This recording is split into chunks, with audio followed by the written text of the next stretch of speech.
Hello friends, welcome back to our channel Manya academy. जैसा कि आप जानते हैं कि हमने 1000 स्टेटमेंट की सीरीज शुरू की हुई है जो कि पूरा कवर करेगा हमारा British literature, Indian literature, African American literature. अगर आप किसी भी टीजीटी पीजीटी का एग्जाम दे रहे हैं तो उसमें आपके लिए बहुत ही बेनिफिशियल रहेगा। तो चलिए शुरू करते हैं।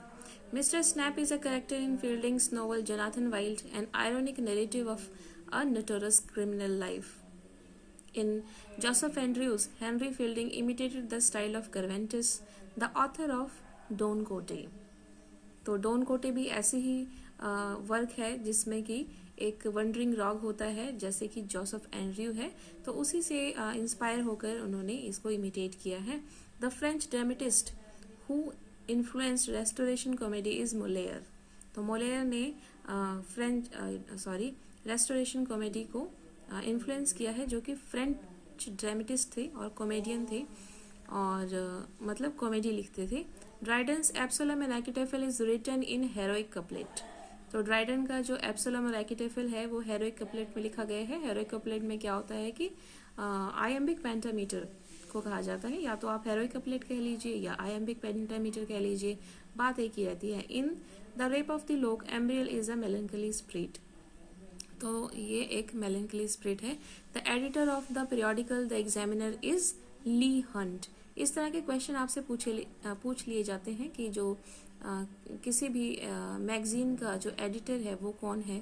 तो यहाँ पर एग्जामिनर का जो एडिटर है वो ली हंट है। The Lyrical Ballad was published in 1798। The Borderer is a play by William Wordsworth. तो विलियम वर्ड्सवर्थ ने प्ले भी लिखा है जिसका नाम है Borderers. The subtitle of the Wordsworth the Prelude is the growth of poet's mind. तो Prelude का सब टाइटल जो है the growth of a poet's mind है, और ये क्वेश्चन भी बहुत आता है पेपर में। The fall of the prison of Bastille occurred on July 14, 1796. The opening line of Rousseau's The Social Contract is man is born free but everywhere he is in chains। ठीक है। The line "Oh wind, if winter comes, can spring be far behind" are taken from Shelley's Ode to the West Wind। तो ये line भी बहुत बार पूछी जा चुकी है एग्जाम में कि ये जो लाइन है वो किसकी है। तो ये ली गई है शैली की ode to the west wind से। Milton thou shouldn't be living at this hour is the beginning of the sonnet London 1802 by Wordsworth. तो ये जो लाइन है कि ये Milton thou shouldn't be living at this hour, ये Wordsworth की London 1802 में जो सोनेट लिखा है उसमें से ली गई है। The Tintern Abbey is situated along the bank of the river Wye।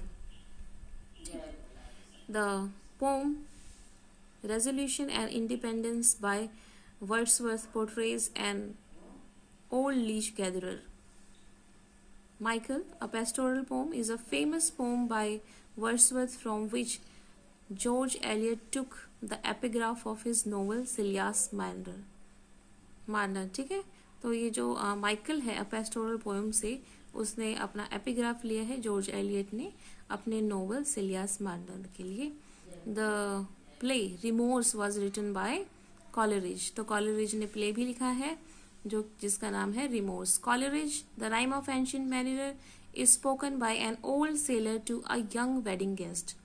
तो ये जो ओल्ड सेलर होता है ये अपनी कहानी सुनाता है कि किस तरह से उसने बर्ड एल्बेट्रोस को किल किया है। तो ये जो इसका जो ओपनिंग है ना सीन, वो एक मैरिज वेडिंग से शुरू होता है। वैसे आप देखेंगे कि वो वहाँ पर जाता है सेलिंग करने के लिए, तो वहाँ पे वो बर्ड को किल करता है। पर ये ध्यान रखने वाली बात है कि इसकी ओपनिंग जो है वो एक मैरिज से होती है, वेडिंग से होती है। ठीक।